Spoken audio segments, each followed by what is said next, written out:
Three brave Americans killed. The horrifying attack conducted by Iran-backed militants at a time when Americans need leadership.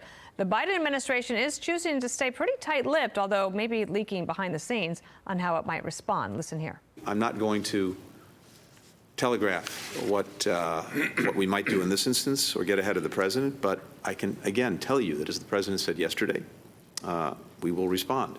And that response could be multi-leveled, come in stages, and be sustained over time. Here to respond, former Marine bomb tech Joey Jones, of course, a Fox News contributor and one of our dearest friends. John Kirby, White House spokesperson, said this yesterday. We are not looking for a war with Iran. We are not looking to escalate the tensions any more than they already have been escalating. In fact, everything we've done has been designed to try to de-escalate those tensions. And then please, just for a moment more, listen to Karine Jean-Pierre, the press secretary, on what she thought the troops were doing there. Our deepest condolences go out, and our heartfelt condolences go out to the families who lost three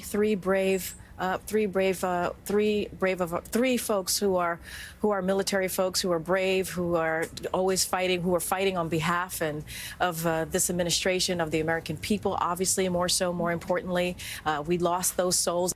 Joey Jones, your reaction to all this as we get your take, and we appreciate it very much. Yeah, on maybe a less serious note, I think my 4-year-old daughter could describe three heroes more easily than Karine Jean-Pierre there. I don't know how you struggle to simply say these are three heroes that shouldn't have died, and the fact they died means they died defending our country. I think what troubles me most about this is that precedent does matter, and as much as people may want to say, or maybe the administration may want to say, that all the criticism going back to Afghanistan and withdrawal was partisan in some way, we sit here now and we see that Iran knows they can kill at least 13 service members without any type of retaliation, because that's the precedent this administration has set. Their only retaliation was to kill, I believe, 10 civilians because they had bad intel and acted too quickly without any type of plan. My struggle here is that I hear John Kirby say we don't want to escalate. In fact, we want to de-escalate. And I don't know what part of sitting and waiting for 160 strikes since last October is a de-escalation. I don't know what part of doing the same thing over and over again and not getting the return you're looking for doesn't change your strategy. And then you have war hawks like Lindsey Graham or Tom Cotton who say, hey, bomb Iran right now. Well, I look back at the last 6 or 7, 8 presidents who haven't been able to solve the Iran problem, and I feel like there must be more there than simply dropping a couple of bombs there.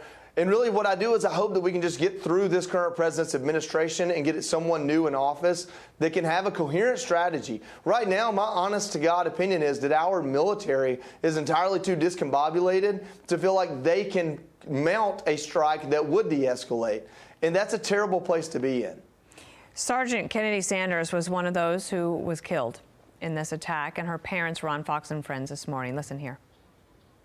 However, the President of the United States decides to respond, it won't change our situation at all. So we just choose to move forward and continue to pray for those who are still there. Whatever is decided, I trust that it'll be a good decision that keeps everyone in the safest position possible. In the best interest of the United States. One of the things that happened yesterday as well is that Joy Reid over at MSNBC had a little bit of a hot mic moment. This is what she said. Over the weekend, President Biden said he's ready to take action if Congress is serious about solving the border issue.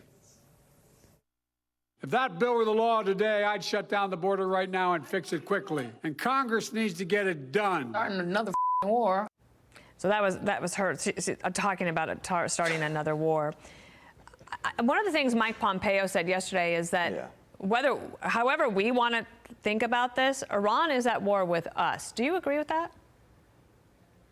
How are we starting a war if we've been attacked 160 times and we finally choose to retaliate in a way that hopefully prevents, and I may be wrong in that number, but hopefully prevents the next the next strike on us.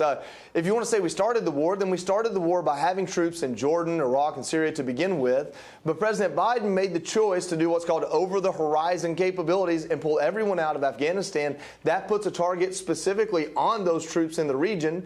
If you want to say we're starting the war, then we're starting the war by saying that Israel is our ally and we will defend them, which is a part of the mission of the troops in that region. So we can follow this all the way back to Jimmy Carter if we want to. The fact is we have troops on the ground in the Middle East that are currently being attacked, and Iran is essentially saying, yeah, we're the ones doing it, and we have to decide a strategy, be decisive and forceful. I don't want to be in a war. I certainly don't want to be in a war with President Biden at the helm, because it is obvious that he and his administration act completely out of fear of what might be done, not with any type of assurance of what they can prevent from happening.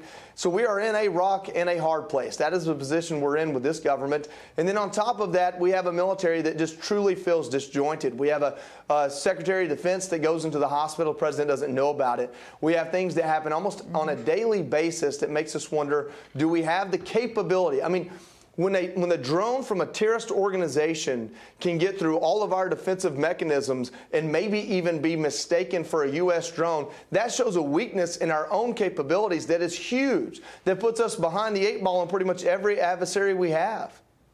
Joy, you are right. It's 165 times that we've been attacked, so you are right on the money there. Yeah. Joy Jones, thank you. Well done, Joey. Thank you. I'm Steve Ducey. I'm Brian Kilmeade. And I'm Ainsley Earhart. And click here to subscribe to the Fox News YouTube page to catch our hottest interviews and most compelling analysis.